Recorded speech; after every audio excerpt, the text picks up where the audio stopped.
ajja kwettira nenga tomanyi lwaki alina obusungu obukutta lwa nsonga mwabalumba gye bakolera gye babadde balina okufuna 10 ne mukibalemesa bagenda banoonya mu mayumba gammwe bakuba obuyondo babayinjaga pavement obatte bajjeko ebintu byammwe olw'ensobi gye mukola Kampala mwago wabatembeyi bonna mu Uganda abantu ne banoonya capital emitwalo 2.5 ku 10 kutandika okukola siri mutandisa obafutiza ngenda basala ekigambo kimu eno ensi gye tulimu kubukubo akowa yagivira tulimu kabuka ne engeri y'okutandika okufutizamu abantu bakola ku kkuba akawungeezi mumenye emidaala gyabwe mututte ebintu byabwe abamu basibye kyokka nga banoonya kyakulya kino kibagamba ekiri atabala kyekirya n'asigadde waka essaawa zino muligoba abantu ku makubo saidize Kawempe Matuga yingira wonna mutandisa obbaga bamumenye ebintu byabwe naye mbabuulire ekigenda okuva mu y'ebiraka temujja kitegeera muyinza okwolesa obukugu kubanga ntegeddeko n'ebifo ebimu ebeyita ba first family baagala amataka ge baagala okutwala mu bitundu ebyo bazimbawo zimoola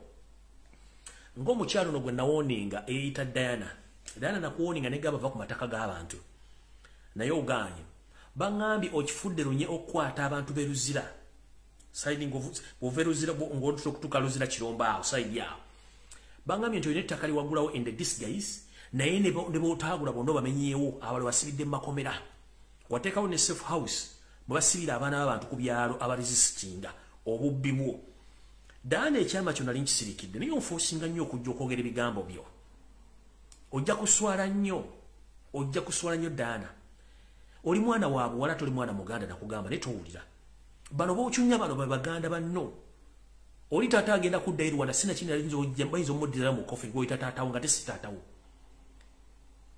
ekikolwa ky'okutulugunya bannayuganda mberekera awo mujja kwekulira akabazzi kugulu abe mugoba kukuba bagenda okujja mu mayumba gaba bakyunye so kabadde akalowoozo ka leero kati njagala genda ku kigulalo kikyaleero vidiyo etandike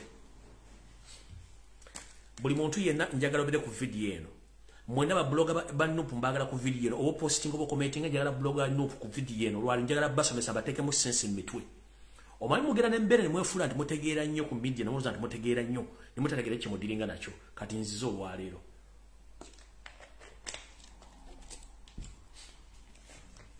era nga ntandise n'ekiggula lugi kyaleero mbatumiddeko mwenda baagala ekiggula lugi hansubire ti muli bulungi alright ekiggula lugi kyaleero njala kitandika bwenti era njala bategeeza mwenda bannayuganda mu kiggula lugi kyaleero ffenna tuli bawambe oba owagira enkyukakyuka oba towagira nkyukakyuka ng'oli munnayuganda ffenna tuli bawambe enjawulo eri nti eri abalina emmundu n'obuyinza naye nga ffenna tuli bawambe kubanga gw'ogula sabbuuni ogumu ebbiri nange wemugula omwana wasasula akakadde kamu n'ekitundu naye bibanzi funye esobola omusasulirayo amafuta agalinye tugagula wonna we wamu kino kitegeeza ki ensi bagenda gitutulako nga tutunula ffenna tuli mu nsi y'emu ate gw'ojja kulumwa nnyo alowooza nti gw'osinga okutegeera naye ng'okuttiraku kwa munguuba kati ntandise bwenti mwenna bannayuganda naddala abali mu Uganda abagawumbidde nga mwe temulowooza nti mutegeera mbagamba kigambo kimu ffenna tuli bawambe nga batuwamba basajja n'abakazi banyarwanda abajja okutwala eggwanga lyaffe mu kino tutegeeza ki tutegeeza ti bwe tutaaveeyo kwerwanako ffenna tujja kwevuma lumu ng'ate ensi yaffe bagitutte lwaki njogera ebigambo bino ebigambo byenjogera mbisimbako nnyo essira olw'ensonga eri abantu endowooza yaabwe nga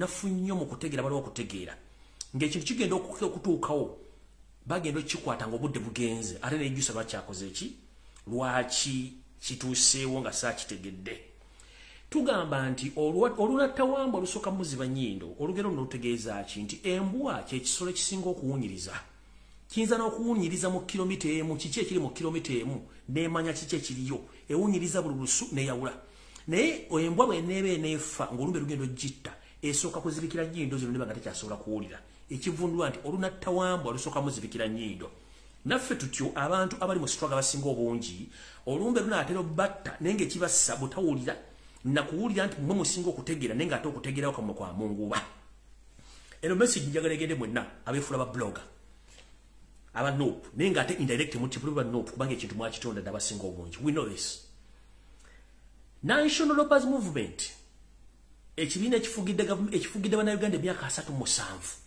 era ekyabba akalulu ke twawangula ekisazeewo okugula buli kintu ekisoboka bakugule gwoye bongo bakugule naye nga kyebakuguze tekyenkana na nsi yo mutandise okwekuba ggoolo mwe kennyini era simanyi lwaki ebintu bino byagenda okutukontosa kumanya abantu bino biringa nabo kitandika kitya Yoseriti bahabulwa okuva mu nsiko mu 18 ekintu kyasinga okulaba kiyita blackmail propaganda divide and rule ekyasasula ne sente yateekawo ne TV n'abana propagandist abatambula ku TV nga boogera ebigambo ebyo nejjera kubuuza ebbanga lye bavumidde National Unity Platform ebbanga lye bavumidde Kyagulanyi Center n'ebbanga lye bavumidde abantu baffe n'okubawaayiriza gwe agamba nti nze kamwa koogera nkola propaganda ng'oli wa Nuupu bwe mba kisogedde ku linnya lyo nga nkola counter-attack ku M7 ne famire ye n'ebikola biri mu Uganda gwe atali mukozi wa Museveni kikulumirako luddawa ogati Lumbuye kola propaganda naye ng'ogamba nti oli wa Nuupu ojja n'okola presentation no posting nga nikola propaganda kikulumirako luddawa nkubuuza gwe Museveni asasula Tamale mirundi asasula Lwamushana asasula NBS BBS NTV bannamawulire bonna ne ba bloggers ne balubalwa Kyagulanyi Center ne bakuba family ne bakuba buli kimu n'ekino bagalukiza ne tujja ne tuzimbira tuzaawo bwenzija ne kola counter attack ku bikola bya Museveni golonga nti nkola propaganda nga sogedde ku gwo omuntu particularly nga ate gwo gati wagira nkyuka kyuko okolera that's the question kitegeeza nti mwe mwajja mu Nuupu nga mulowooza mumusinga okutegeera naye nga ate mulina gwe mukolera indirectly ebintu bye twogera wano Museveni abisasulira ssente empya n'enkadde kitegeeza abatukolera mukyali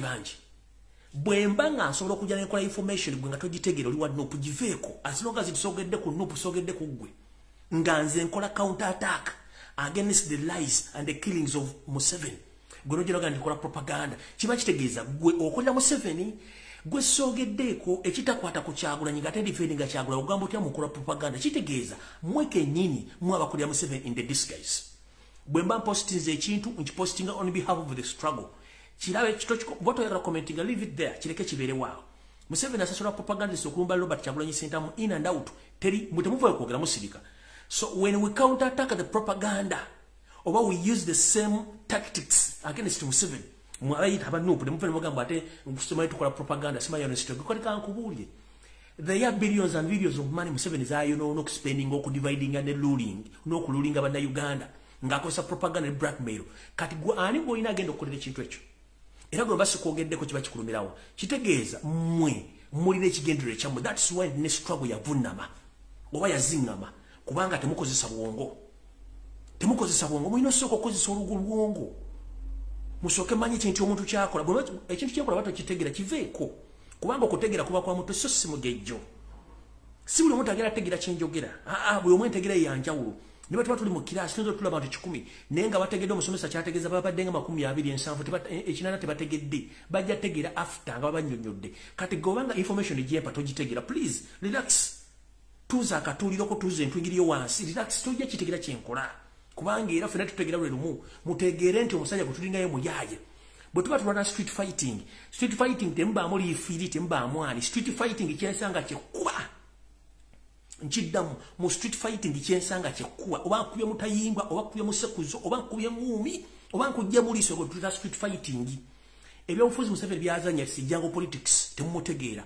kati mutuleke amanyi jango politics n'emizanyo gitugizanye gwe tagitegeeza tuze entwingiriyo wansi nabagamba diplomacy mu Uganda takola mwabali mu diplomacy nga muloza mugenda kufuna obuyinza nga muli mu diplomacy nga ate mu counter attacking information yetuwafu aba struggle mujja kusulawo gwe muzanyisa temumanya ajja kubalya omukwomu okitegeera ajja balya omukwomu mulyoke mutegeere nti ensi teriko nyinyo so no bagambye nti mugenderere nnyo ebigere mwogera kubanga kyotasobola kukola kirekera omuntu akitekola ki akitegeera so nawo no wenvudde ne bagamba nti bwe twagala enkyukakyuka buli mwakola ogugwe era ajja gutuusa bulungi olw'ensonga nti ensimbi ze basasula ku media okwonoona Kyagulanyi n'okwonoona struggle nyingi nnyo recently njabba ekyokulabirako Gashumba yavaawo n'avuma Kyagulanyi okumala omwezi mulamba nakati akyamuvuma teri ya counter attacking okujjako ffe kennyini nze kennyini kamwakoogera n'abantu abala basobola ntokola ekintu ekyo kanjala bagamba nti obanga owaga nti wagira nkyukakyuka please information munankyukakyuka muno gyawadde gireke etambule gwe togyogerako kubanga gwe togyogedde era nga togisobola kyotasobola kirekera omuntu akikole okitegedde kirekera omuntu akikole bakola diversion after diversion naye nga tewali muntu yenna asobola kuba nti akola ebintu ebyo nga siwa NRM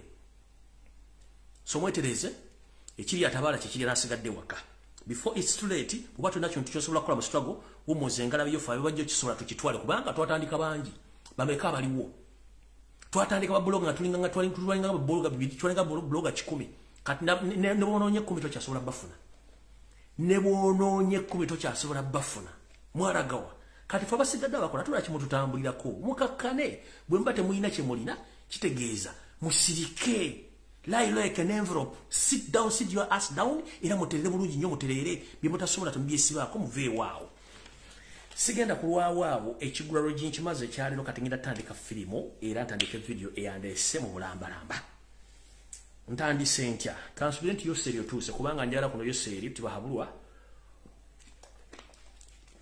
ne family yo alright njagala abenji omugenzi abadde katikke wekika ky'embogo omukulu Emmanuel Majega ono eyatufuddeko mu ggwanga lya America mubere ku video eno jala tandika nammwe oyo yabadde katikkiro wekika ky'embogo omukulu Emmanuel Majega era yabadde director wa CEO wa MK Publishers Katonda gwe yajjirudde ngali mu ggwanga lya America. Nga bwenziza mbagamba nti Museveni akozesa tactics nyingi nnyo okujjawo abasajja abaganda balina essente ne mutakitegeera omanyize byembyogera n'embirekawo nagamba buli musajja muganda yenna ng'olina omukazi ow'okubiri sooka onoonyereze kule profile okunoonyereza omukyalo oyo ava luddawa information gyenfunye omwami ono yaweereddwa butwa before ab'enganda z'omugenzi mukulu Emmanuel Majega nga temunnazza mu kimwami ono musooke mugole mukole thorough postmortem mufune postmortem eri independent to find out whether omwami ono yaweereddwa butwa oba kubanga information gyenina nze kulwange nganze endaga nti omukulu Emmanuel Majega yaweereddwa butwa era nga omukyala yabadde involved mu kino ye mukyala we ow'okubiri gwe bayita Halima Mudondo Cuba Halima Mudondo Cuba yono era naye bangambye mukyala Munyarwanda yono gwe bangambye nti ayinza okuba nti yali ebegewa kino ekintu mukyala Munyarwanda mutegedde bulungi era omukyala ono abadde mu ggwanga lya America omwami ono bwe yamaze okufa omukyala ono ekyensonyi era nga bakola Abanyarwanda kyakoze ye yasibye mbusibye bibye omulambo nakuleka mu America najje Kampala mbonakola olumbe bwobanga twadde mu mission ya semwami ono nga ngaze information gwenjifunye kubanga bagenda kunoonyeza report ka state event obuto baddemu gwagenda okukwatibwa yoyo mukyala ye mukyala w'okubiri agambibwa okuba nti yabadde mu ddiru eyawadde omukulu we butwa era naafa ekyensonyi omukyala ono yadduse mu America ng'amaze okulaba ti ddiru ewedde nadduka n'avaayo kati ali Uganda essaawa zino olwamaze okukola omulimu gwe era mujja kulya thereafter ng'ebyobugagga by'omwami ono byonna bisaasaanyiziddwa mu ngeri yonna esoboka omukyala ono Halima Mudondo Cuba ngenda bawo essimu ye abasobola omubuuzaako mubuuzeeko essimu eyo ya ggwanga lya America kuba gyabadde akozesa eri kasalaba 15 08 73 93 38 mukaaga ye namba ye abasobola omubuuzaako omukyalo ono yono eyakoze ekikolwa ekyo naye mukole thorough investigations about enfa y'omwami oyo kubanga omukyalo ono yadduse mu America ng'ekikolwa kino kimaze okutuukawo ye ne yeekomerawo e Uganda era mbu yakumya olumbe e Kampala oleka otya musajjawo gwoga nti musajja wabadde omwagala gwe nodduka n'okoma mu Uganda oyo nno sigenda mulwako kangende ku video ende kangende ku information eyandese njagadde kusooka kuyisaawo ekyo alright njala kuyisaawo n'akalamu kano Abannayuganda mwenda bali mu ggwanga erya Canada njala bategeeza nti olukuŋŋaana ssemakuŋŋaana olwa International Summit on Gender Based Violence olugendo teekebwa mu kibuga olugendo teekebwa e Canada ambategeeza nti ennaku z'omwezi tezinnakyuka n'omugenyi omukulu tannakyuka omukyala Bobi Kyagulanyi Ssentamu mu First Lady ng'ennaku z'omwezi 3 okutuuka ennaku z'omwezi 4 omwezi gwa Septemba omwaka 2022 ne mbagamba nti ayagala yenna okweta mu lukuŋŋaana luno waliwo enamba zino zingenda basomera nga bwe bacoordinate bagenda okucoordinatinga conference eno kuli omukyala Doreen ali ku mu +16479290340 omukyala bamuyita Doreen then kuliko omulala bamuyita Adrien ali ku 0703 osobola omufuna ku ssimu ezo ne bakolera nteekateeka okusobola kubanga weetaba mu lukuŋŋaana luno olugenda okubeera e Canada or Netherlands mbagaliza mikisa myerero kuba nti mugenda kubanga mbeera mu lukuŋŋaana olwo musobole okusomesa eggwanga na buli kimu kyonna ekisoboka So no awusigenda kulwawo kujjako kutandika information inditandise ntya information njala gitandika bwenti omukulembeze waffe Robert Kyagulanyi Ssentamu wonna wooli nkimanyi kati watwisedda mu ggwanga lya Netherlands njagala obere assertive nnyo era be very careful gy'ogenda okulya gy'ogenda osula b'ogenda osinkana kubanga emitego mingi gyentegeddeko egitegekeddwa mu ggwanga erya Netherlands lyo ggwanga eririmu abanyampi abayitirivu kati era nga abanyampi bano bakulibwa omukyala gwe bayita Million Black ye mukyala akwasaganya embassies ezimu ez'emu Scandinavia countries awo nfanfe wayo sete bahabula otabasala mutano wakale jensi ya tamuzezede sanga bisibe so emitego mingi nnyo omuli bannayuganda bennyini abeefula nti bankyukakyuka naye nga ate balina omukimu omukyamu n'abo abanyampa naye nga bafuula nti bakwanojo nabo mwe bali so enteekateeka nyingi era ntegezeddwako nti omukulu gwe baakuteekako oba gwe baakuteekako olukongolo okuba nti ye amaliza mission okujjawo ye mukulu Nyereko Muhammad eyita Mr. Kagege ono wetwogerera ennaku zino n'emisango genda omuga nti okulonda kugenda omusango genda kuddibwamu omukulu ono gwolaba atambudde ensi eziwerako era kati nga wetwogerera ali awo mu Europe alina waatudde atuzize engalabiye agezaako nnyo okukolagana ne banyampi banne okulaba nti bakutuusaako obulabe mu ngeri yonna esoboka naye obulabe bagenda okutubajja kukuba masasi ne bayinza okukola kye tuyita scientific elimination or scientific assassination. So be very careful in your movements whenever you meet someone where you're going to sleep or you're going to eat. Please be very careful. Even the seat where you're going to be seated in that conference, be very careful. Kubanga Nyereko Muhammad jali ekimusirisiza ng'omusazi obyayi ku kkubo ali ku mission ennekusifu gwe gy'otamanyi Robert Kyagulanyi Ssentamu AK Bobi Wine. Be very careful gy'oli mu Netherlands ne gy'osuubira okgenda. Nyereko Muhammad mwe muyita MP Kampala Central Muhammad Nsereko mission yamukwasibwa dde wano kwe kuba nti ayina okumaliriza gwe alyoke afune kyayagala era gyali. In the connection, the same way nange jagala okukola mwana kubanga tryinze naye nze namutegerera mumanyi era mwabya buli lunaku naye mukulu Robert Kyagulanyi Ssentamu whenever you are please make sure nti mu Netherlands gy'oli o making sure nti obeera weekengera nnyo buli muntu gw'olabye olw'ensonga nti bana abantu abanyampi bangi nnyo mu ggwanga lya Netherlands nga ne embassy yennyini ey'omu Uganda embassy ya Uganda Netherlands nayo yandiba nga y'omu ku bo abali mu nteekateeka eyo. Okay. Awo nvuddewo kati ntandise information eyandese ntuufu right.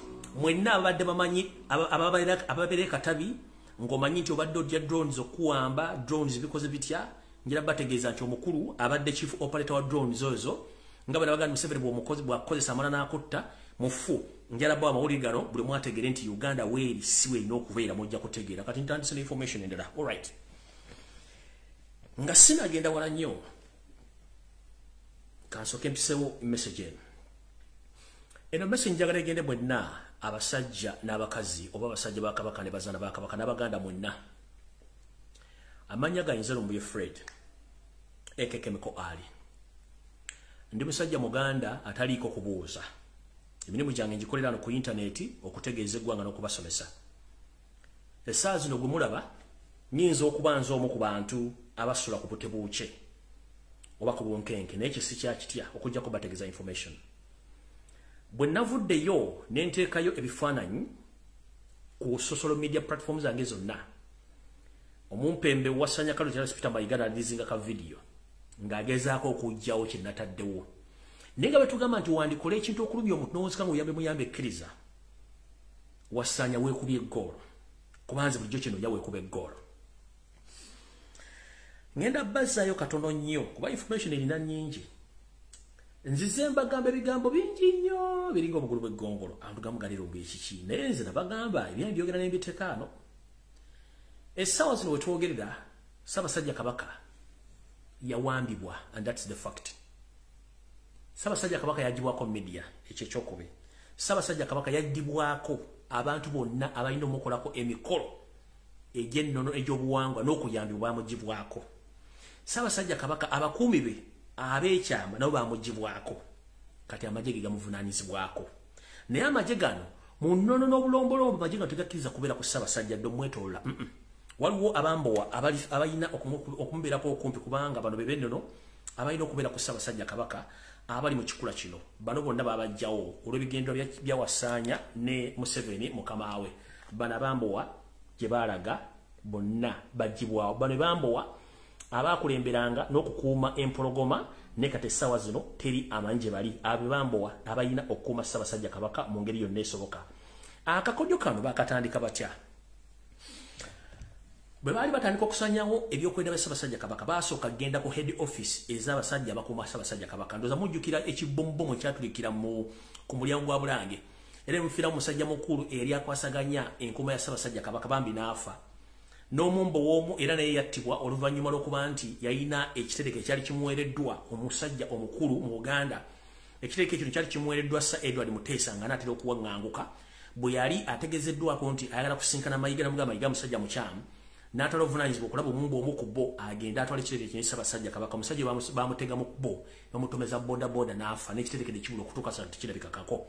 Okuva lwe bateeka bomu ku Bulange emmenga awo ne basirikale ba Kabaka awo entabo ye yatandikira okuva n'okutuuka kati ebyokwenda Ssaabasajja Kabaka ne bikyankana mpaka olwaleero.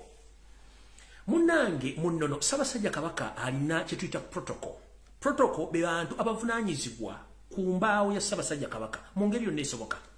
Ssaabasajja Kabaka ayambadde atya? Ssaabasajja Kabaka atambudde atya? Alidde atya? Baali balina okusinkana, baali balina okubuuza era buli kimu alina kikola atya? Era ne wabanga agenda kuba nti atereezebwa waliwo omuntu alina omuvunaanyizibwako. Gye buvudde kati wabeeranga omukyala yatambulanga ne Ssaabasajja era nga yakwata ensawo ye nga ne waba Ssaabasajja Kabaka kalidde bulungi nnyo mu ntebe ye wabeera omukyala ebbali awo abukalidde bulungi nnyo mu busuuti ng'era aliko n'olubugo olwaffe Oluganda ng'atudde ye ng'ali awo alina kusavinga Kabaka mu ngeri yonna esoboka. Naye omukyala oyo mutunire vidize omukyala takyabeera ku protocol yavaako. Kuliko abambejja abalina okutambula Ssaabasajja Kabaka mu protocol babajjako. Kuliko abalangira abalina okutambula Ssaabasajja Kabaka mu protocol babajjako. Ssaabasajja Kabaka abalwadde alina omusawo aw'obuvunaanyizibwa alina omubeerako nga wannono yalina okukwatagana n'abasawo ababulijjo abasawo etutamana abasawo bano abafa abatali bakinnansi balina okwogera nabo ye nga wa mukolo waali omwami oyo bamugoba ne tabeerawo. Tulina abantu ne driver bonna abaali bavuga Ssaabasajja Kabaka bamuggyako kati SFC evuga Ssaabasajja Kabaka.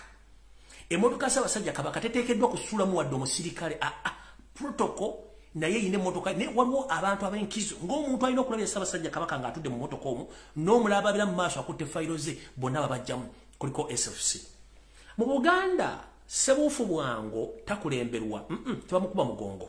Ne bwe tuba tugenza okulamusa ku Ssaabasajja Kabaka nga bakuyise bakusomye wali olina okugenda okwebaza oba okubuuza ku mutanda era okulembeza bwenyi bw'omala okumubuuzaako bulungi nnyo era n'oddira obwenyi buno obusitula n'odda kyennyumanyuma mpola Ssebuufu Bwango takubibwa mabega. Munnange ate Ssebuufu Bwango era takulemberwa naye munnange olw'okuba nti abasajja bali emmengo bonna banyampi era abasajja banya tebamanyi bulombolombo. Ekisookera ddala mu Buganda omumbu alina okukuuma Ssaabasajja Kabaka kubanga kya buwangwa kya nnono. Era mu nsonga eno takulemberwa musirikale era talirwana musirikale ekyambalo ky'abayambadde kitegeeza musaayi. Kabaka talirana bantu baliwa musaayi era takulemberwa era mubeera mabbali eno luli abambu obaakulemberanga ne baggula ekkubo.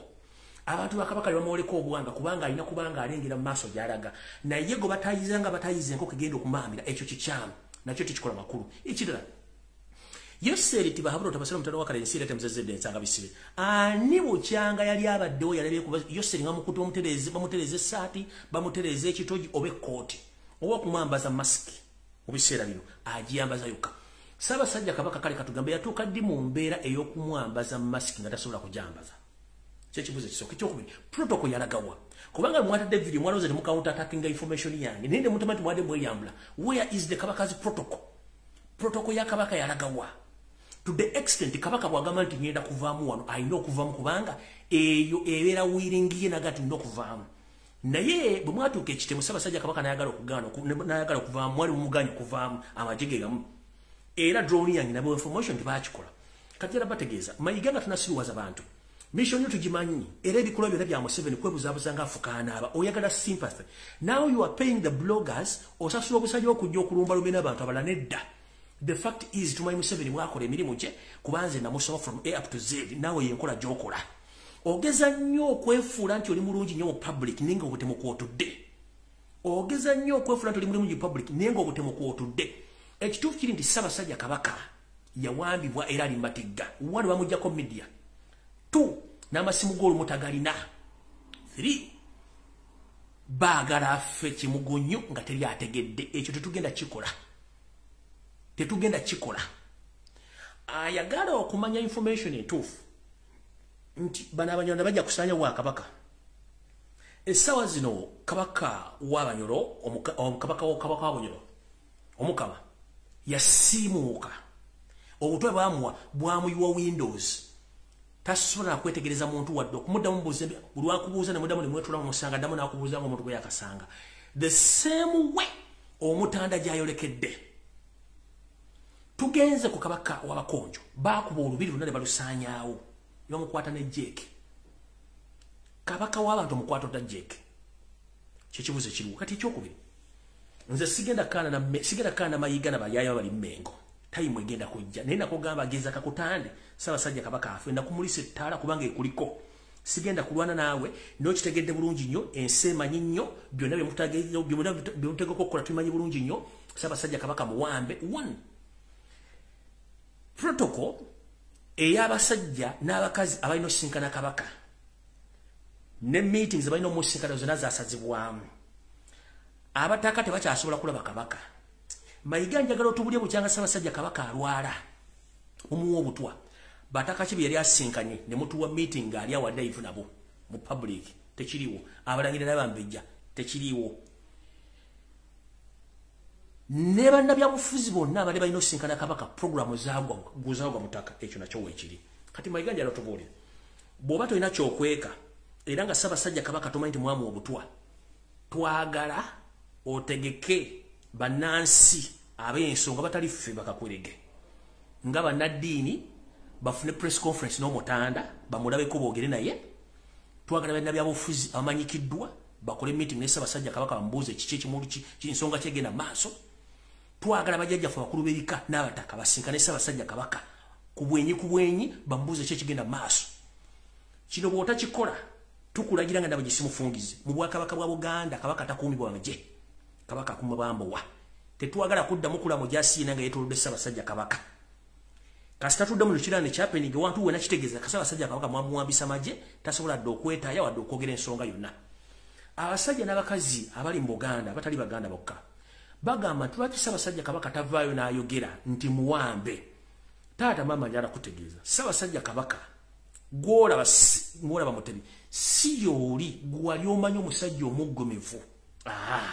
N'eddoboozi lyennyini okwogera oliwulira nti eddoboozi alijja wala. Kyekisooka obundi wazza abalaga ng'ak'okuyimirira e Masaka bwe yabalaze yabadde abalaga nti bantu bange nkimanyi munjagala naye obulamu sirina ndi muwambe. Olw'okuba nti yabadde tasobola kukaabira mu bantu nakuba mulanga kwe kwewaamu mulaalo n'akuba engalo zino okubalaga nti bannanyi mbaagala nnyo munjagala naye obulamu bwange bukola ki bugenda. Ye sayini gye yabalaze omusajja muwambe. Naye olw'okuba nti abantu abasinga obungi mu Uganda endowooza yaffe enfunda nnyo, oli najja ku social media naga nti Ssaabasajja mwagala ni amukuuma kubanga toli Muganda tomanyi nnono amanyi tasobola kubuuza lwaki amagye gakuuma kabaka, lwaki kabaka muwambe kuba tokimanyi ekyo. Kati bulijjo tukimanyi bulungi nnyo nti Omutanda bwe bagenda okusoma embalirira ya Buganda, Omutanda yabeerawo nga nannyini mbalirira. Embalirira yasomeddwa yabaddewo, lwaki tiwamulese mu mbalirira? Kubanga mu mbalirira Ssaabasajja kabaka alina okuba nga alaba abantu be ng'aggyako akakookolo kuba tebaagala aggyeko kakookolo. Ekyo nakyo kikimanyi mu mbalirira tiyabaddemu. Omukulu yazze n'akinda mbuka n'asoma embalirira n'agenda n'atambula n'agenda. Atandise ku invitinga abantu kujja kugula bijoozi kubanga ye bizinensi ye. Mukulu tukulaba. Naye nze nkugamba ekigambo kimu nze wano wendi sigenda kuvaawo. Nkuuma Ssaabasajja kabaka nga nkozesa bigambo olunaku enkuyegero zinaasituka nga zirina okukunoonya mayiga ojja kufunika ate ojja kitegeera. Mwenna aboogera ebigambo ku nsonga z'Obwakabaka ne ku kabaka ng'omuntu ng'abuzaabuza muweebwa ensimbi ensi balaba. Ekyo sigenda kirwako njagadde kiyitako kitono nnyo sikirina mbuzi bwakyo. Alright, kangende ku information endala. Alright,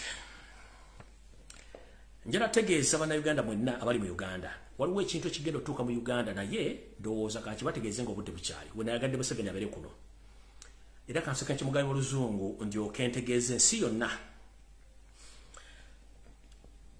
I would like to inform the international community and all Ugandans at large that the so-called Yoweri Museveni is planning within this week to hold a meeting with the man or with the head of Boko Haram group, a terrorist group which operates in Nigeria this week. Museveni is planning to meet this gentleman in the State House in Entebbe with the mission of terrorizing Ugandans in a different way. Because Museveni had been operating with so many terrorist organizations, so now Museveni had ordered to meet this Boko Haram head officer or head CEO to meet him in State House in Entebbe so that he can use some of his tactics to terrorize Ugandans. So Ugandans, wherever you are, when you start witnessing unbelievable terrorist attacks across Uganda, but mainly in Uganda, don't be surprised who is behind those terrorist attacks, because Museveni is going to host the Boko Haram CEO in Uganda so that they can talk about those terror attacks in Kampala, Mukono, Wakiso, and other areas of Uganda, so that he can be helped by international community to give him money to counterattack the terrorist acts in Uganda. But I hope this week or next week, the Boko Haram CEO is going to be a visitor to Museveni in the State House in Entebbe. So bana Uganda mwendanjira bategeza nti omukulu ono agenza okulaba nga ekintu kya ADF tukikubye nasalawo ayite omutujju atawanye gwanga lya Nigeria akulira Boko Haram gwagenda okukyaza mu Uganda either wiiki eno ngeggwako oba wiiki ejjanga etandika era nga enteekateeka zonna zaawedde omwami najja kuyingira kiro atuke mu State House Entebbe bateese kiki bagenda okukola era mutandika okuwulira mu Uganda nti bawambye essomero ly'Egindi batwala abaana bonna oba waddewo okutta abaana ng'ekyali ekicwamba oba waddewo okukola ekintu kyonna nga kyabutemu obutabadde bwa bulijjo mu Uganda mutegere butegeezi nti omukulu ono bamaze omuwa tactics ez'okukola ebintu bye kubanga ADF already tutandise ogikubamu bituli n'ekibiina kya M23 era nga mu meeting eno muyinza okubaamu abo balowooza nti ba ADF naye ng'ate ba ISO ne CMI mugenda kubeeramu abakulu kubamu kuba M23 label group etawanya Congo kubanga bagala kikola ne mu Congo. Mujjukire nti omukulu ono yayingizaako abasajja ba Afghanistan bayingira Uganda naye teri amaanyi ba Afghanistan bano gye bali na wajja balaga abantu bangi nnyo bayingidde eggwanga Uganda n'ebigendwa ebikusike nga tobimanyi so mukitegere bulungi nnyo nti omukulu ono alina mission ey'okukola ebintu ebyo. Ngenze mu maaso.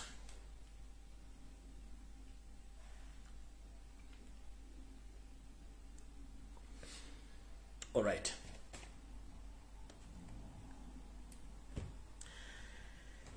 Kati bana Uganda nga mukyaga wumbidde njagala balaga ekifaananyi kino mukitegere bulungi. Ekitawanya ffena kiri ekintu kimu. Tuganya okusooka okumanya ekizibu kya Uganda ki. Ekizibu kya Uganda Museveni so si bana Uganda. Bana Uganda bambe beetaaga kumala kutereeza Windows. Yoseri Tibahabura bwe yali ajja mu Uganda yajjanga refugee ku myaka 10 ne nnyina. Nakozesa omukisa nga balina ekigendera kyabwe ekyokuwamba eggwanga Uganda era ne baliwamba. Enkola gye bakola mu gawamba eggwanga Uganda y'enkola gye bali mu kukola mu ggwanga lya Congo. Ono y'omu ku boogezi ba M23 musajja Munyarwanda. Wuuyo musajja Munyarwanda naye yeeyita mu Congo. Kati omwami ono n'ekibinja kya M23 enkola Museveni gye yakolamu nabo gye bali mu kukola okwagala okweddiza eggwanga lya Congo bamuyita Major William Ngoma ye M23 spokesperson naye head owa M23 yasirika takyayogera. Kati ono gwe bateekawo mulabeko n'akatambi k'abakyala bambadde nga Bakongo bambadde bitengi naye nga face batuusi bennyini nga bali mu kwogera mu Lukongo nti baba batabamalawo. Kyekikola kikimu kye baakola mu Uganda. Museveni yajja n'akamafuregi nga bbanja ako ntulooza ti Munyankole kumbe yali musajja Munyarwanda ne batwala eggwanga lyaffe katulwaki tulwanako essaawa zino. Ne mu Congo bakyanguyidde okukirwanyisa okuba nti bakikakawutataka nga obudde bukyali. Bawe tebatandika ono y'omu ku Banyarwanda abategomya Congo eyeeyita mbu mu Congo owa M23. Kyebakole Congo kati sasa bwekyali mu myaka okuva mu myaka gy'enkaaga egy'ensanvu egy'ekinaana mpaka nakati okutuuka bananise okumamira subu y'omwategeere kiki ekigendera kyaffe bana basajja si bana Uganda era buli muntu awera ssente okulya mu nsi yo kimanyi nti ensi yo ojuguza Munyarwanda pure naddala kano kagurupu k'abatuusi wetwogerera olwala ebitundu bingi abantu bali mugobe mu ttaka kubanga ekigendera kyabwe kyakutwala ttaka njala bategeeza before abakulembeze bonna abaaliko nga tekwali kikuba bantu ku ttaka nga tekwali kutwala bantu ku ttaka naye lwaki Yoseri bw'amaze okutuula mu ntebe nakkalira mu bitundu bya Buganda abantu bagobebwa ku mataka olw'ensonga nti bagezaako kuzimba kintu kya batwale Buganda ne Uganda nga tewali muntu bakuba ku mukono batekemu Abanyarwanda baabwe. Mu Buganda tubadde tutudde entendera abantu abasinga obungi era nga abantu bantu bawane w'okutuula ne batuula bulungi ne bazimba amayumba gaabwe ne balya ne banywa ne bazala n'abaana nga tetulina buzibu. Era nga Buganda wali gobagoba ku kibanja nga tuwana ebibanja ku bwereere nga n'abantu basasula busulu. Kiki ekyatuukawo oluvannyuma lwa Museveni okuyingiza ideology ye mbw'aleeta Abanyarwanda mu ggwanga oditwala. Kino kyerabikira mu bintu bingi nnyo njala tegeeza Bannayuganda njala muggula amaaso era buno baka njala bugende mwenere Bannayuganda. Ekibba ttaka okuliwa Abanyarwanda kyekigenda mu maaso kubanga babajjako eddembe lyammwe okulimanya n'okulitegeera. Gye muvuddewo katono mu Uganda twabanga n'amasomo agaasomesebwanga mu ssomero okutegeeza bannansi ensi yabwefaana ebiragiro n'amateeka bibikola kati amasomo gano gagibwawo. Mu Uganda twasomanga kye tuyita political education mu secondary level kyavaawo. Era ne batusomesa ne tuyita civic education nakyo ne kivaawo. Ku university ku mutendera gwonna oba okola sciences oba okola arts batusomesanga kye bayita constitutionalism. Kino kiinako obujulizi kubanga n'amasomero ge tusomyemu ku international level. Teri muntu oba ng'okola arts oba okola sciences olina okusoma constitution y'ensi eyo mw'oli kumanya amateeka n'ebiragiro. Njira kubuuza abantu abasomye Makerere ani bukyanga bajjawo okusomesa amasomo gono ne Makerere bakyasomesa constitutionalism bakyasomesa constitution ya Uganda tebakyagisomesa kubanga ono ibo yamala okutegeera nti Bannayuganda banategeera ebyobufuzi ne bategeera ebyafaayo bya Uganda ajja kuba ali mbuzibu. Yensonga lwaki abasajja n'abakazi abaliwo bagezi bategeeza bannabyabufuzi musomese Bannayuganda constitution mu nnimi zaabwe mugikyuse mugize mu nnimi zaabwe era n'obutawo mugabire ku bwerere buli kitundu kyonna ekya Uganda. Museveni yagaana okikola kyeyakola nga ye azannyo omuzannyo gwe nga muyonjo nnyo nga temugutegedde kwe kuteekawo kyankwanzi gyatwala embuzi zinnakabege ezabitanga zonna n'azitwala n'ateekayo institution eyiyo gy'abatwala mbu abasomesa patriotism kubanga yamala okujja political education ne civic education ne constitution studies ku university level kati ye n'ateekawo amateeka agage ng'akutwala ekyankwanzi okubrainwashinga ng'akuteekamu ideology eyiye ku bubwe supporting n'okulwanira ebikolwa bye ng'oli ekyankwanzi era buli mbuzi yali agenze ekyankwanzi tesobola kusigala ng'etegeera Uganda kiki ekyo nkisibako ssente. Teri mbuzi yali egenze ekyankwanzi neevayo ng'ekyasigadde kye kimu. Bwe batetandise kulya biwata omuddo eguvaako bwe batevudde ku muddo edda ku ccacu yeyengeri Museveni gye bafumba b'omu n'abajja ku bimulina okutegeera. So ekyo kivuddeko ngenze ku information endala.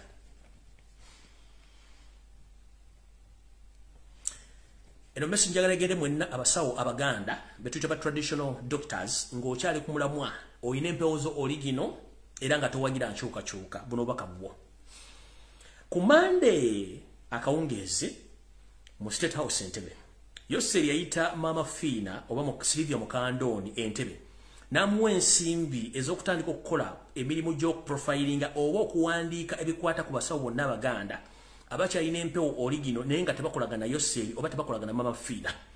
Kino Silvia Mukandoni agenda okikola ensonga nti ensimbi yazifunye mwagenda otandika okunoofeffetta n'okuddamu okunoonya abasawo Abaganda era mujja kyetegereza nnyo nti bagenda kuddamu okutandika okuwenja abasawo Abaganda okutandika okumenya amasabo gaabwe abamu basibwe simanyi n'abamu battibwe kubanga akimanyi bulungi nnyo nti ebintu tebigenda bulungi nnyo eriyo abasawo abatakkiriziganya na nkola ya Museveni ng'ate Baganda abatandise okuba nti bakola emikolo egikyankalanya amalogo n'okugasumula gonna ge yakola. Kino kikyamuyisizza agende mu State House Entebbe era ensimbi yavudde nayo ku Monday atandika okukola omulimu gw'okuprofilinga abasawo abayikinnansi abali ku Harare bakwa Ligino batandika bajjawo Ssekinnoomu ye ono asigaze bafeeke be badiringa nabo okuba nti bagenda kubanga bakola emikolo egy'okukyankalanya n'okuwunza Bannayuganda. Yensonga lwaki munnange nze sikyabanenya Bannayuganda musajja yatuwunika naye nze sirimbe baawunika so ekyo mukitegedde nyenze mu maaso.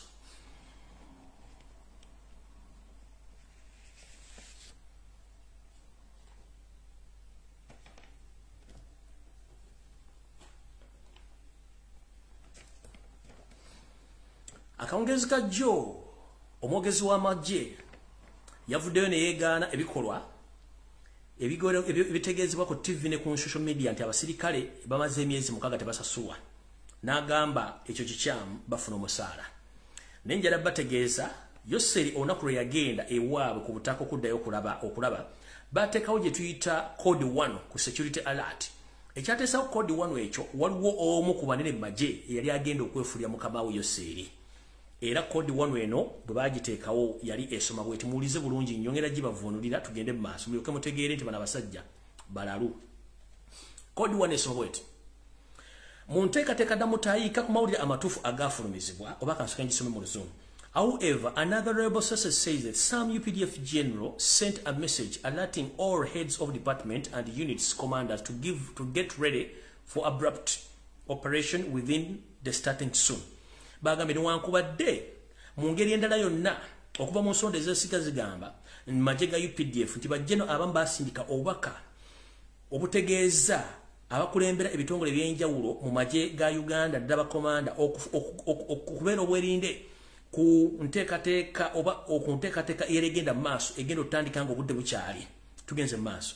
Okusinziira mu nsonda ennekusifu munda amyuka omuduumizi w'amagye eweru yasooka n'ayimiriza message eno era n'ategeeza unity zonna ba unity commander okugezaako okuyimiriza ekintu kyonna ekyokufulumya amagye gonna okugateeka mu bitundu by'enjawulo. Era ate abamu ne bamugamba nti message eno efulumiziddwa etegeeza abajaasi bonna obutakkirizibwa kutambula oba kufuluma mu kifo kyonna, era n'asangibwa ng'afulumye wakubalirirwa ng'alidde mu nsoolokwe era amasasi gajjamu kubirwawo ekino kifuluma. Endala reliable sources zigamba nti General Eberu oluvannyuma lw'okutegeera obubaka buno olw'okuba nti Yoseri yamulekera obuyinza bwonna kyamutwalira obudde n'akwata essimu n'akubira Yoseri ng'ali Rwanda n'amutegeeza mukama wange nfunye amawulire agandaga nti munda mu ggwanga mulimu enteekateeka ey'okuwamba obuyinza nga toliiwo. Era Yoseri n'alagira Erweru ne banne basobole okukontaininga embeera eyo. Olwero bwe yavaawo n'akubira Muhoozi Kanyerupama eyali mu bitundu by'obuvanjuba bwa Uganda n'amutegeeza nti nfunye information nti waliwo ku egenda ogenda mu maaso. Era ono Muhoozi Laaga n'ayimiriza butereevu pate yaliyo mu mambuka eyo ne basobola okukontaininga embeera eno olw'ensonga nti ekituufu kyali kiti tukoolo baali bamuwambye nga bwe bawamba Obote ng'agenze era mu lukuŋŋaano lumu olwali e Singapore. So neyo kodi eyabadde esomeddwa nti wabaddewo okuwamba okwadde kugenda mu maaso. So no mukitegeere. Kati omwami ono ekizibu kye tebalina ssente ziwamagye za kusasula amagye nga ne bwetwogera essaawa zino mpozi nga meeting ewedde waliwo meeting eya security etudde mu State House Entebbe okusinza ku dooni yange baddemu bateesa ku ngeri ki bagenda okulimba amagye ga UPDF naga SFC nti bagenda kutandika obbawo akakadde k'ensimbi okuva n'omwezi ogujja. This message go to all my brothers and sisters who are still serving in UPDF. Let no one lie to you. Because Museveni is in panic. Museveni doesn't have even a single coin in his account, even in Central Reserve. Now they had a meeting today discussing about your salaries. You've been yearning for salary increment almost for 6 years. You've taken 8 months without getting salaries, including those people who have been serving in AMISOM in Somalia. They are lacking their salaries almost now for 3 years. Right now they have a meeting in the State House. They're discussing the salary increment. Let me tell you, this is a well-planned move to lie to you that they are going to increase your salary. Whoever who have been getting 600,000 Ugandan shillings is going to be increased up to 1 million. This is a decoy. Don't be fooled. Museveni has no money to pay you. Watch anyone be.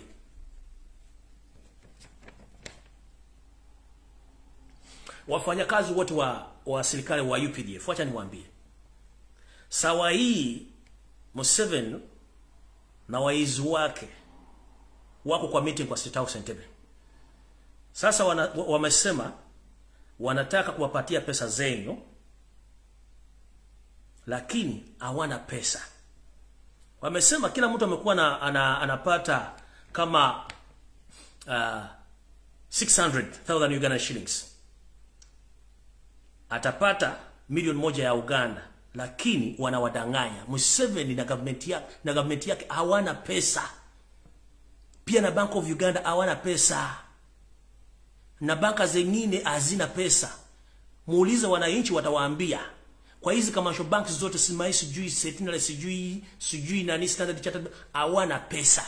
Sasa watakwenda kuwadanganya nti wanakwenda kuwapatia pesa zenyu hawana pesa. Hii ni decoy. Musidanganyi. Munajua mzee mzuri kunawambia kipindi cha lala salama na chakula. Hizo ni vipindi ni mbaya sana. Wanawadanganya Museveni ana pesa. Mkuwa waangalifu. Mwambie mara moja. Mweke bunduki kwa mgongo. Mkuje tufanye kazi na wananchi. Kwa sababu mwendanganywa kwa muko na family. Hamuna pesa, hamuna kitu chote. Lakini uwe mjamaa iko na pesa mingi, wako na mayumba, wako na mjini. Lakini kupatia pesa zenyu ni problem. Lakini wanawafanyisha kazi kuwa watu na kuiba gold kutoka Kongo. Lakini wacha nikuulize, hizo zote pesa zinaenda wapi? Muko kwa barracks mnalala njaa. Hamuna chakula, hamuna maji. Lakini munalala tu. Museveni na waizi wake wasiwadanganye. Mufanye kazi na wananchi. Hii nchi yetu. Wote au ni Wanyarwanda wanawadanganya tu. Walitoka Rwanda kuja Uganda kupeleka nchi yetu. Kila kitu kinauzwa. Sasa ni sawa ya kufanya kazi na wananchi. Hamudanganye. Mujaulize mwenyewe kwa nini tuko na UPDF, tuko na SFC, tuko na CMI, tuko na SFC. Kwa constitution ya Uganda tunajua vizuri tuko na jeshi moja inaitwa UPDF, lakini hamuna bunduki. Wacha ni waulize. Jeshi gani inaenda kwa wananchi inafanya operations za kuiba watu? Jeshi gani? Hizo ni SFC kwa sababu wako na bunduki. Wasiwadanganye, huyo mjamaa na pesa. So, my brothers and sisters, those who are still serving in UPDF, let nobody lie to you that Museveni has money to pay you. No, they don't have money. Right now they are in the meeting discussing how they are going to lie to you, that they're going to increase your salary from 600 Ugandan shillings to 1 million. No, they don't have money. They have stored each and everything in Bank of Uganda. The Central Reserve is empty, including the commercial banks. They have no money. Right now, they have sent you to Congo to fight because they want to occupy Congo, but they are getting called from Congo and they said that's good. You are in the barracks right now, sleeping. You haven't yet ate. You have kids. You have wives. You have each and everything to feel free, but you lack money. Others of you spend like 3 years without getting salary. Others of you spend 8 months without getting salary, but you are there sleeping. These people, they have mansions across the world. They have mansions in Uganda. For you are sleeping in tent. You are sleeping in tent. You have just one pair of uniform, one pair of shoe. How are you going to manage life? We are in economic crisis right now. The kilo of posho is at 4,500. How are you going to manage your family?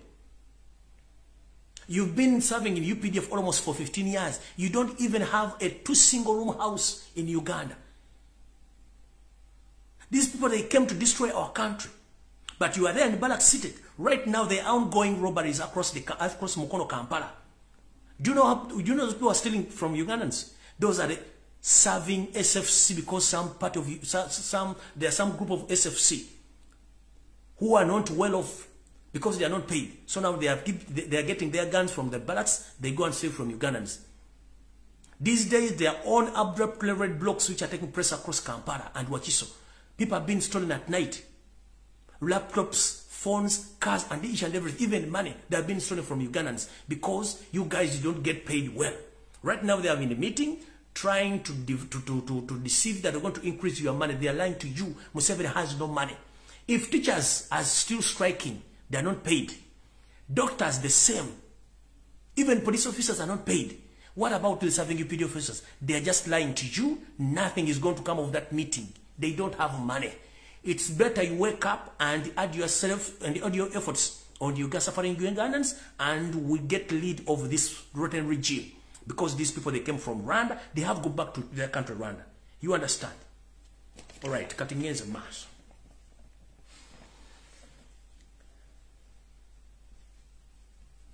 All right, katumwena abadde bawangalira Mukono, Kampala, Wakiso, nga mumanyi drone eziwamba abantu.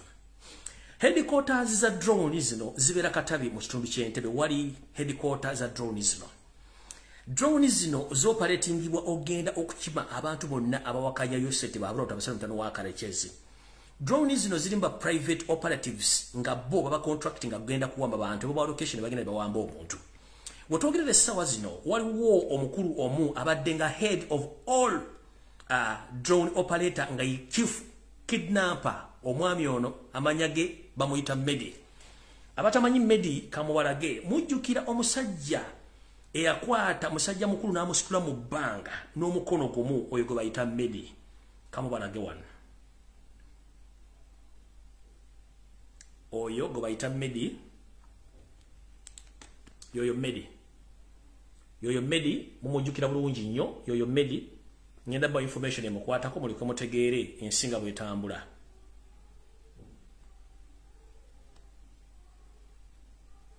Yoyo Medi bwate bwafaanana. Wetwogerera essawa zino Medi zembuyagezi kunta ono awakigambibwa awambi bannayuganda ddala abaana Abaganda abasukka mu 13 nga batulugunya mu bisembo batugunya mu safe house ezenjawulo nga batambazirwa n'ebitundu bitategedde. Medi ono essawa zino mbuyagezi kunta bakambe Bemwefulide ne bamutta. Kambalage ekifaananyi yakwatira omusajja omukulu n'amuteeka mu bbanga nga talina gwe yeebuzizaako. Yakwata Musiraamu n'amukwata jeke n'omukono gumu n'amuteeka mu bakati oyo yamusitula gwe bayita Medi zembuyagezi kunta olwaleero. Mumula bulungi nnyo muzooming kanzuminge Musiraamu ono nga mukutte jeke ali mu bbanga eyamukwata ye Medi oyo kanyama gwe mulaba bwe mbalaze wali. Medi zembuyaga ezikunta essaawa zino olw'okujembera ebiragiro bye bakama be bengenda okubategeeza essaawa zino. Loza mutegedde bulungi nnyo. Mujjukira bulungi omwami oyo yono Medi. Mula bulungi nnyo. Ono yabadde chief operator wa drone zonna mu Kampala, Ntebe, Wakiso, Mukono yoyo. Chief kidnapper abadde akolera SFC ne semwayo kuwamba abantu zembuyaga ezikunta. Kiki ekyamusizza ani yawadde order. Ono yabadde mukama we eyatoye ono yabadde mukama we. Lindako.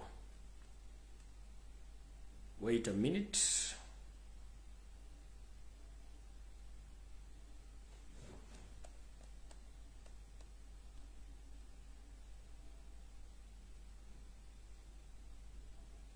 Mbalagwa ni kifaananyi kituufu.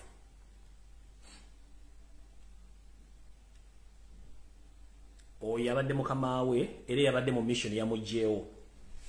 Yo yabadde mukama we yatoye mission eyamugyewo.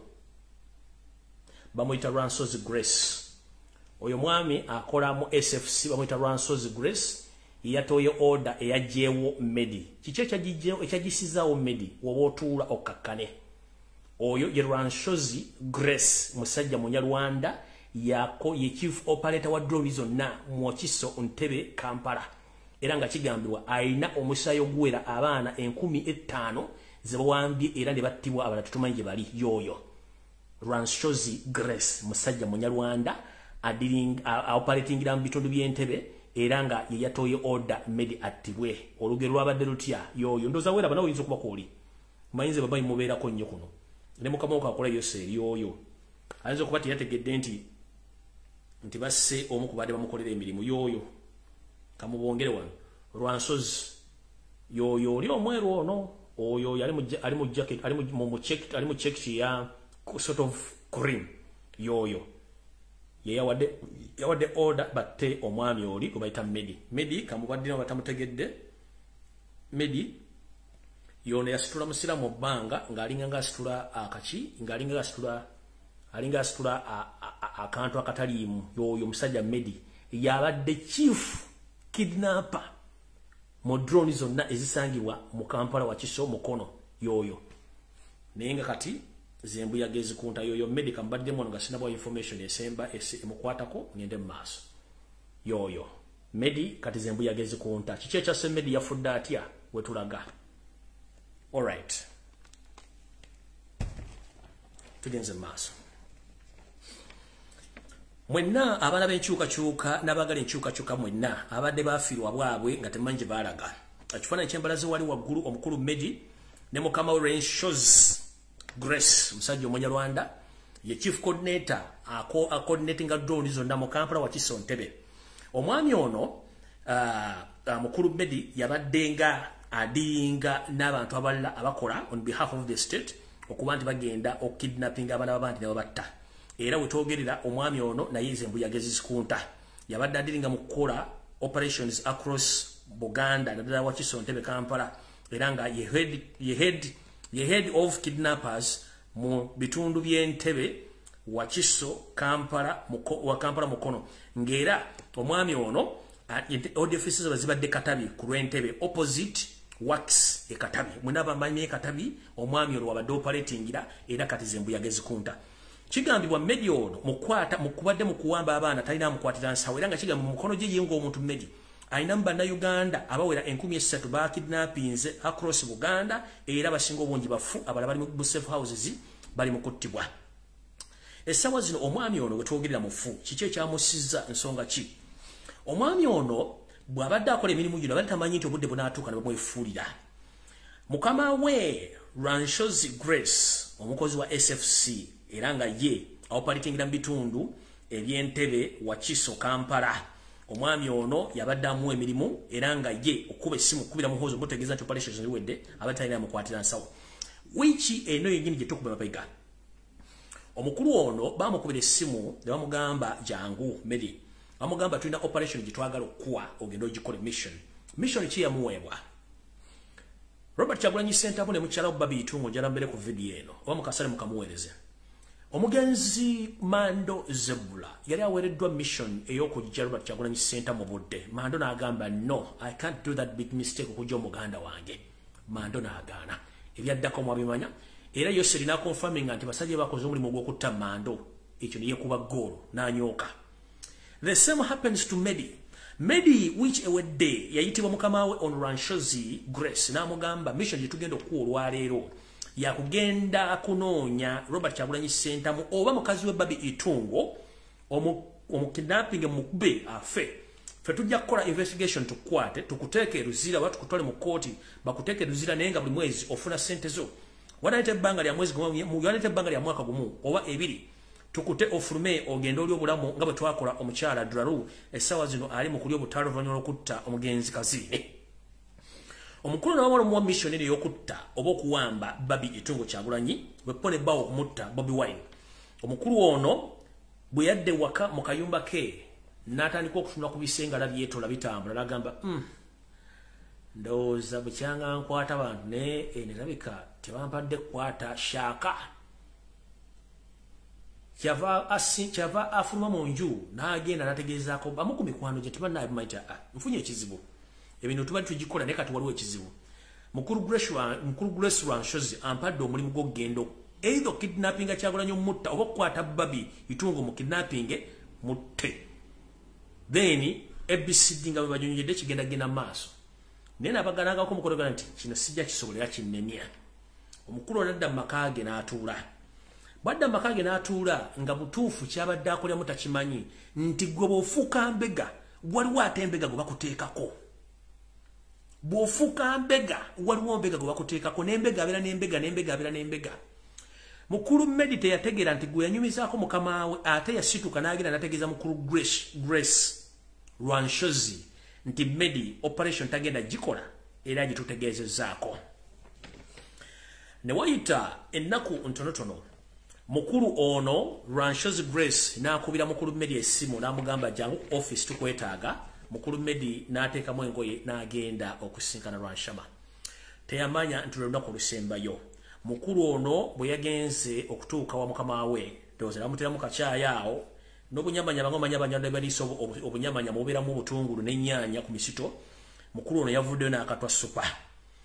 Olwavuddeyo okumala okutusinkana mukama we Medi olwakomye waka ng'atandika kukaaba olubuto lukuba obugoma olubuto lukuba embuutu awo n'akubirako kyaliwe n'amugamba waayi ndi bubi. Ekyavuddemu Medi mukama mukwano gwe n'amukima n'amutwala kuki n'amutwala ku muddwaliro yabadde okumpi awo. Bwe batuuse ku ddwaliro eriyo okumpi omusawo eyabaddewo n'abagamba nti omulwadde tugenda musobola mutwale mu Ntebe Main Hospital naye mwanguweko kubanga omukulu ono ekimuluma si kirwadde kijja bulijjo yawereddwa obutwa. Kinajjukira nti media ono abadde alina jimu esituza abantu obuzito n'okubakozesa omubiri era nga amanyikiddwa nnyo mu bitundu by'Entebbe naye ng'omulimu gw'okuwamba abantu abasinga muzibwadde mukitegera nti yawamba abantu era nga ye chief operator.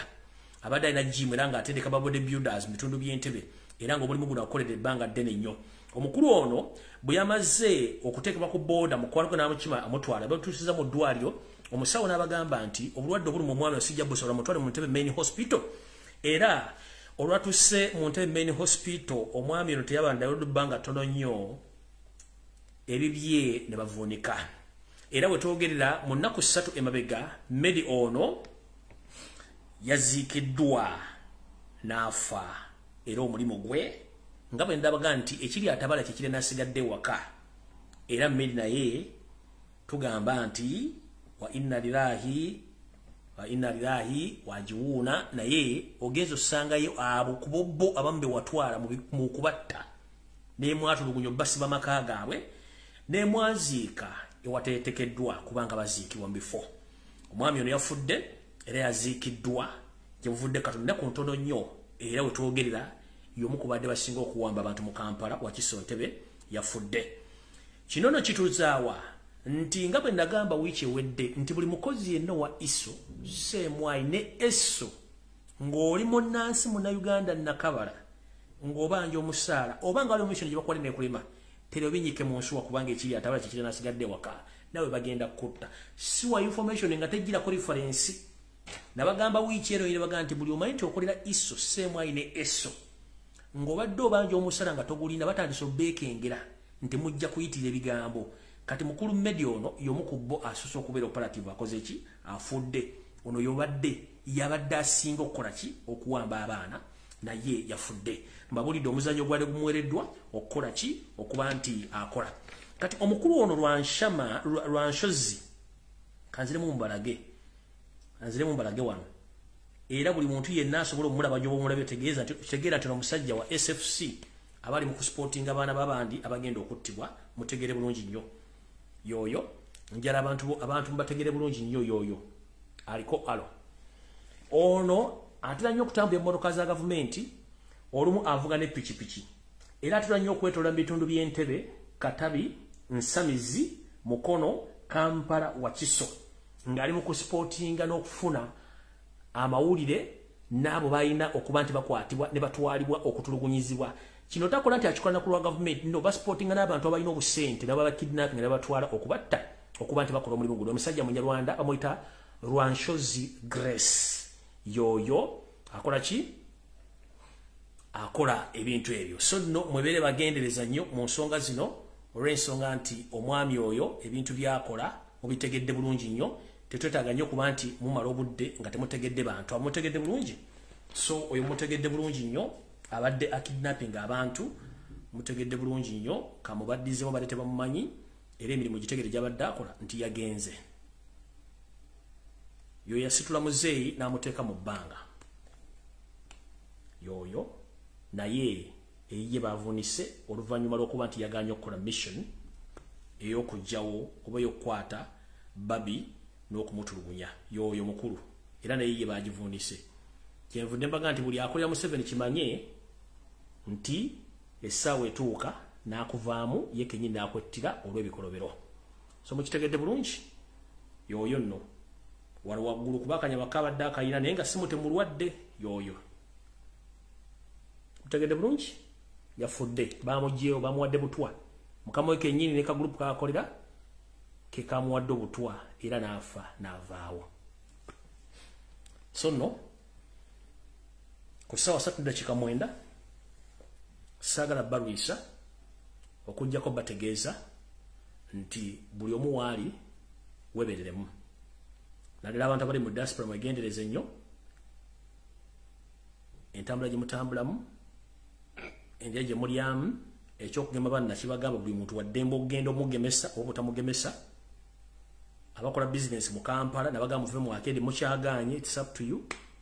Abaganda balina ssente nabagamba mwegendereze muganya okutegeera sirina budde bwammwe ekyo nakibagamba Ssaabasajja Kabaka tudimandinga addizibwe bwe lwagenda jjanjabibwe sina kindi yeetaaga media coverage mayite okuswaza twagala media coverage Kabaka sinkana abantu be ne bono muleta ku Sunday nga bootegese nti misinde ja birthday tukimanyi bulungi nnyo gwe n'ebintu ebyotegeka kubanga muma information wamuma media okumulaba so no fere tufaayo fetuwa information netubera wano ajagala n'ogitwala atajagala n'ogireka ebiddako nziba tebinkwatako kubanga ogwange mangu kuze Mayiga nga nabo gisimufungize gya basirikale ba UPDF ku Kabaka waffe mu buwangwa neno Kabaka takunywa maje Mayiga nga nabo gisimufungize gya bajasi ba UPDF ku Ssaabasajja Kabaka ate twetaaga okuddamu okola ku mpologoma yaffe ng'eyina esobola okwogera ng'eyogera n'abantu baayo akamanyiiro akasumagize yeyalira Ssaabasajja Kabaka takwatibwako era tasembererwa okujjako nga yasiimye Ssaabasajja Kabaka tasembererwa takwatibwako mu kopi yenna oli alina kigiravuzi oba kyekirimu n'obutwa nga bamusiize busiizi butwa kyetwagala okumanya akamanyiiro nga kasusse Mwagembe yadda mwambaza masiki Mukama Museveni wala mwambaza masiki mumutereze kote era namukwata namusiga namukwatira ku nkono omukopi akwata ku Kabaka omukopi akwata kyekyo atuka ku protocol ya Kabaka kale nganda bujisimu tetukyalina kuddamu kula UPDF ku Ssaabasajja Kabaka era wono ogiremezaawo tutegera mission etufu eriwo mwagala kutta Ssaabasajja Kabaka mu nkukutu nga temwagala baganda bategeere Mayiga ne bono social media ebikola by'abantu abakulu tuyinza obikola emisana mu kisenge nga teri amanyi naye emisana bivaayo omukyaliza ati ne zijja omukyala ng'ali lubuto Mayiga tukulinze ne bwenebuzabuza ng'afukaana aba nkugambye embeera eri ku Ssaabasajja Kabaka ensi egirabe ekutege ne bw'onoosasula ssente mu media werungi ye results tujja zitegeera ng'abakulu babeera mu bisenge nga bali mukwano gwe bulungi nnyo n'ekivaamu lwe lubuto waliwo activity yagenda maaso zezo results tukulinze fe wetuwano ne bw'onoosasula media ekuwaane ekole counter attack ng'okola omala biseera twetaaga mpologoma ngezze okujjanjabwa amagye ga UPDF tetugagala ku Kabaka twagala abambowa bano bakomewo nga nenda tetukyagala kuddamu kula musirikale yenna ngali ku Ssaabasajja Kabaka tetukyayagala twagala bano betwagala tetukyagala mujasi yenna kubanga mu buwango mujasi Kabaka tasemberera mujasi ayiwo musaayi ate Kabaka takulemberwa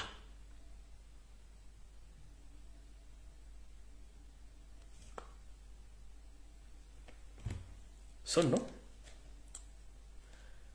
Mayiga mwagala ennamba ye n'ekisinga okusesa kikino kankibabuulire okumanya omusajja muyaayi omusajja mubbi bwe twatandika okugaba ennamba z'abaminisita n'ez'abakola mu State House Mayiga essimu ze zonna ezimanyiddwa yaziggyako muli yose ne munzijukiza yaggyako essimu ze zonna ezimanyikiddwa n'addamu n'afuna essimu endala essimu ezimanyikiddwa tezimanyi n'essimu kati zaaliko teri agimanyi okuggyako abalina essimu ze kuliko abalina essimu ze be bantu bafiira nabo emmengo ate naye kati bw'amala omukubira essimu nga ddiriwedde ng'essimu agiggyako essimu ze zonna yaziggyako ezimanyiddwa n'afuna essimu zitamanyikiddwa yenna ayagala Mayiga n'omuwa information okuba ku ssimu eya reception wali ku ofiisi ye n'oleka programu deira n'addamu nti akkiriza okusinkana oba nedda n'essimu ezimanyikiddwa gwoba ozinazo nazo omanyi ng'olira oyo oba olira omukwano gwa Mayiga ddamu okuba ku ssimu ze zimanyiddwa bona ozifuna kaziggyako zonna yensonga lwaki kava ne kagamba mbu mwe lwaki musindikira baminisita message lwaki muwabira baminisita kubanga yakitegera ekiddako mujjukira message eyo gyasindika mbola kuba mumanya essimu z'abaminisita bange simene mbasindikira message mubawabira yamanya ekyali kiddako ndoza mukitegedde bulungi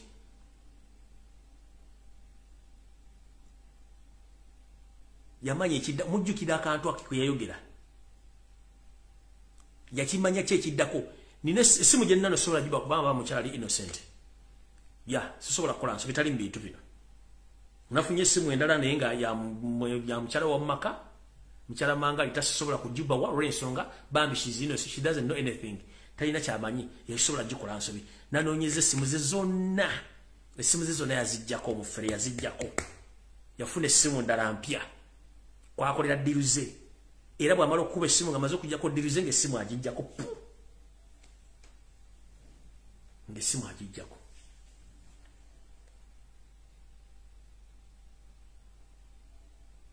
gwalira ng'omanyi nti essimu zo zimanyi zituwe nze zonna ze babadde bagenda okuba zonna ze yazijjako zonna gye bampadde ngeri perfect nabaga sigenda giba okuba ya mukyalo tata kyamanyi bambi njagala tubeere berufu nnyo omukyalo waka mukyala manga tana kyamanyi tumugye mu bizinensi zino bambi era sobola bbawa ssimu eyo mukyala omulembere bakola emirimu gye kyosobola kikola kubanga omukyala ebintu bino tabiriimu ono yakola ebintu bino njala tukwatagana omusajja tukolako effujjo so omukyala tabiriimu so ena basigenda gibawa naye ezimanyiddwa zonna yazijjako zonna essimu zaalina kateri azimanyi batono nnyo abazirina era wakumitinga muntu agamba wa reception n'amuwa enamba y'omuntu n'amukubira n'amusinkana so singa erimbu akuba amasimu no yagajja kuba yamanya asisobola bbawa ya mukyala bambi ekyo no wadde sitya nekisijja kikola mukyala kamuwa ekitiibwa kuba ebintu tabiriimu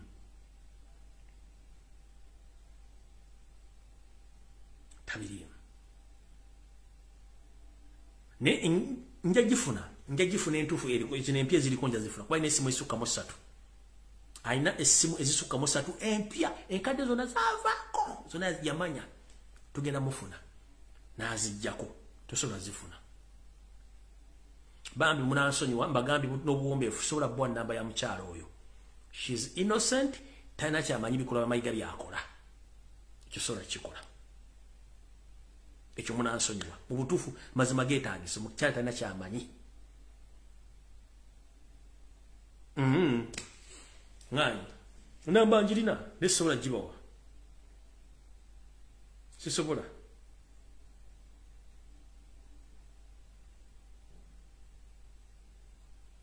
mwagala tegera nti njira mu mizoga nti ono yeemulisa simu njirina wano kanji balage bulazi wano gibamuliseeko nga teri open musoka mutegere nti namba njirina mulimu gw'omwantu bayiyo kanji balage wano yiyo mugiraba eriko linnya kyeyo njirina nisobola gibawa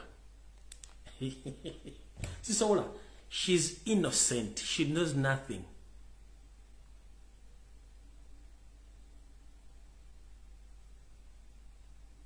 ogwo musango sobola gukola bambi mukyala tumugye mu bintu bino ffe twagala oli omuyaaye namwe musigale nga munoonya mukole search nga nange bwe nnoonya n'eziri zonna ezimanyikiddwa kaazijjako teziriiko yenna ayagala information okuba ku simu ku reception wakolera appointment buli kimu kyonna ezize empya kati gwayagala okukola naye ddiiru oba okukola naye ekikolobero gwakubira essimu ate ddiiru oligwanga essimu azijjako yafuuka kati naye muyaaye nalongo naye yamushiftinga yamugjayo n'abalongo n'abajjayo n'abafulira amakambala yabagulira amaka n'amugjayo yalalo sobola kitegeera kuba nalina mwesonyiwa nalongo naye yamugjayo manyi yalina ebizibu bingi nnyo muloza balina ebizibu bingi nnyo so salonga mulengejja wasanya kaloli Mr. Ala gye weetegereza ennyo ensonga zetugamba eyo system gye mwateekawo y'okuteeka media ne mugiteeka very far from the king tugikooye twagala kufuna kamera ngeri loud and clear ng'esonze mu kabaka maaso ku maaso nga ne baba yogera mu ntuma kigambo kikyayogedde nga n'amaaso tugolaba eye to eye contact nga tumutu kiraba ebyokuteeka kamera muziteeka mu distance almost ya meters 5 okuva ku kabaka no ekyo kifu mukitegedde bulungi so enamba nkyaginoonya naye nadde nfunye naye mbambi mukyala tabiri sijja kikola ekyo sijja kikola enamba yaani tetulina budde bwaba naawe so bannaye mukama bankumira takumira mpeera tusinkane ku Sunday mu Bulwange Mmengo ku bimuli nja kola kyengenda okukola ku Sunday bwe naba nfunye time nja kubabulira kyengenda okukola ku Sunday within these days nja kubabuulira kyengenda okukola ku Sunday ndabe kyengenda okukola ku Sunday mishitagede bulungi kale bane mukama bankumira takumira mpeera tusinkane ku nakola lona mweraba